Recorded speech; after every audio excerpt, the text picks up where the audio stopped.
ശ്രീമന്നാരായണീയം 48-ാം ദശകം. നളകൂപര മോക്ഷം.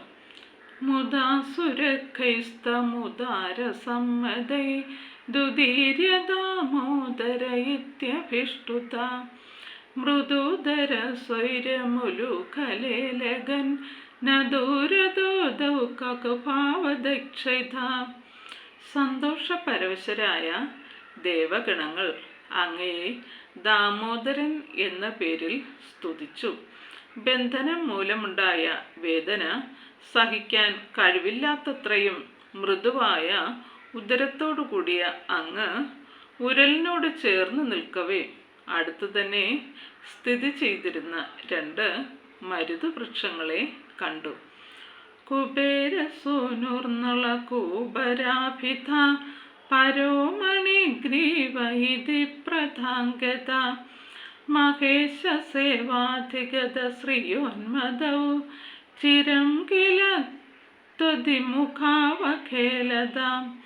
നളകൂബരൻ, മണിഗ്രീവൻ എന്നിങ്ങനെ പേരായ കുബേരപുത്രന്മാർ പരമേശ്വര സേവ മൂലം ഐശ്വര്യം നേടുകയും അങ്ങയുടെ നേരെ മനസ്സ് തിരിയാതെ മതാന്ധരായി ഭോഗവിലാസങ്ങളിൽ മുഴുകുകയും ചെയ്തു. സുരാപഗായാങ്കിലതൗ മദൗൽക്കടൗ സുരാപഗായാൻ ബഹുയവ്വതാവൃതൗ വിവാസസൗ കേളി പരൗ സനാരദോ ഭവൽപദൈക പ്രവണോ നിരക്ഷത. അങ്ങയുടെ പാദധ്യാന നിരതനായ നാരദമുനി മദ്യപാനം ചെയ്ത് മതാന്ധരായും ഗാനാലാപം ചെയ്യുന്ന തരുണിമാരുടെ നടുവിൽ നഗ്നരായി നിന്നുകൊണ്ട് അവർ ഗംഗാനദിയിൽ കേളീവിലാസങ്ങൾ ആടുന്നത് കണ്ടു. ഭിയാ പ്രിയാലോകമുപാത്തവാസസം പുരോ നിരീക്ഷ്യാപി മതാന്ധചേതസൗ ഹിമോ ഭവൽ ഭക്തിപശാന്തി സിദ്ധയേ മുനിർജഗൗ ശാന്തി മൃതേ കുതസുഖം.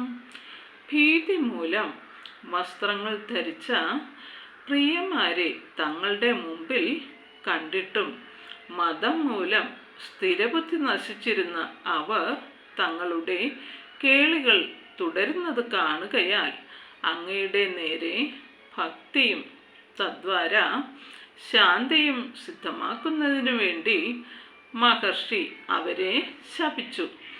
ശാന്തിയില്ലാതെ സുഖം സംജാതമാവുകയില്ലല്ലോ.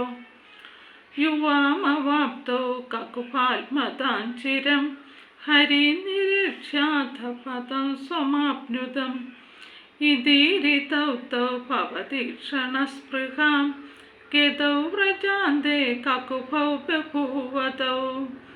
നിങ്ങളിരുവരും ചിരകാലം മരുതുവൃക്ഷങ്ങളായി നിൽക്കുകയും അനന്തരം വിഷ്ണു ദർശനത്തിന് ശേഷം സ്വസ്ഥാനത്തേക്ക് മടങ്ങിപ്പോവുകയും ചെയ്യണമെന്നാണ് മുനി പറഞ്ഞത്.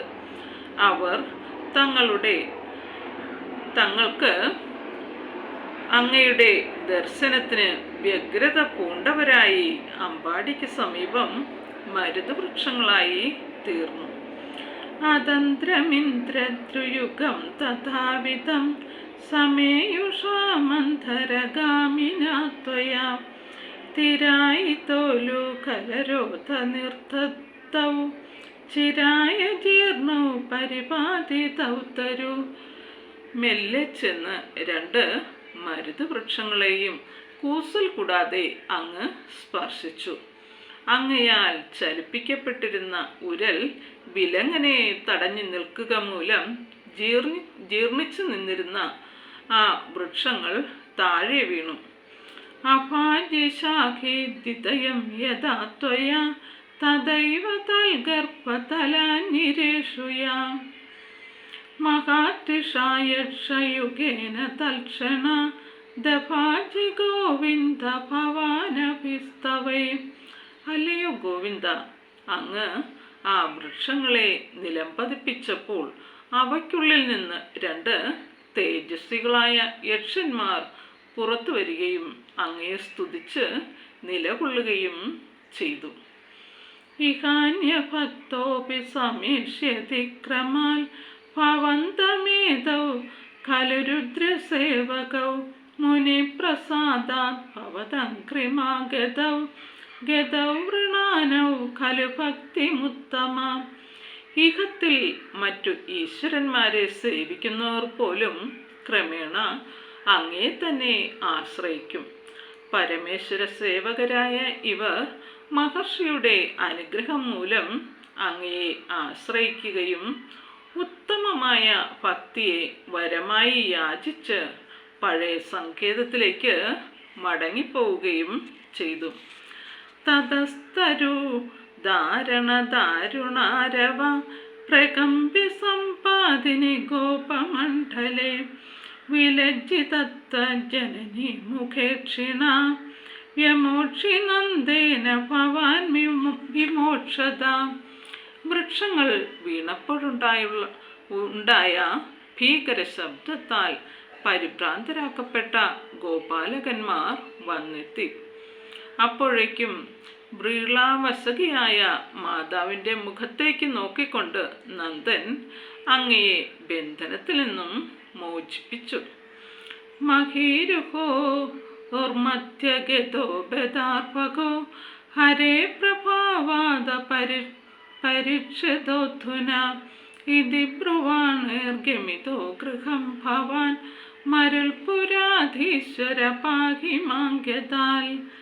വൃക്ഷങ്ങളുടെ മധ്യത്തിലായിട്ടും ഹരിപ്രഭാവം മൂലം ബാലകൻ സുരക്ഷിതനായി തീർന്നത് അത്ഭുതകരം തന്നെ. ഇപ്രകാരം പറയുന്ന നന്ദൻ മുതൽ പേർ അങ്ങയെ ഗൃഹത്തിലേക്ക് കൊണ്ടുപോയി. അല്ലയോ ഗുരുവായൂർനാഥ, എന്നെ രോഗങ്ങളിൽ നിന്നും രക്ഷിക്കണമേ. ശ്രീഹരേ നമഃ.